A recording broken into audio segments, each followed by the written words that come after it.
Last week, the Department of Justice sent a letter to 23 self-proclaimed sanctuary cities demanding that they provide evidence that the cities comply with federal immigration laws. Though Syracuse was not one of these cities, Mayor Ben Walsh indicated that same day that he will maintain Syracuse's sanctuary city policies.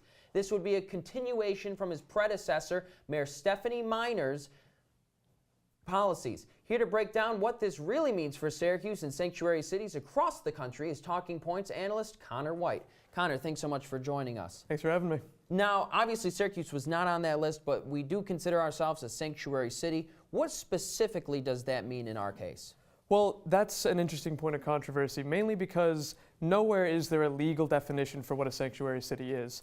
However, what it usually means in practice, in terms of the cities that apply it, including Syracuse, is that local law enforcement do not comply with federal orders for illegal immigrants to be detained purely on the basis of them being illegal immigrants. That kind of detention request, it's voluntary as to whether or not they respond to that. So with that being said, what definition would the city of Syracuse more align itself with?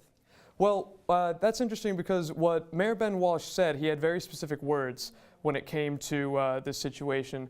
What he said was essentially along the lines of, local law, the police department would not support the efforts of ICE to enforce non-criminal immigration matters. That isn't changing under this administration.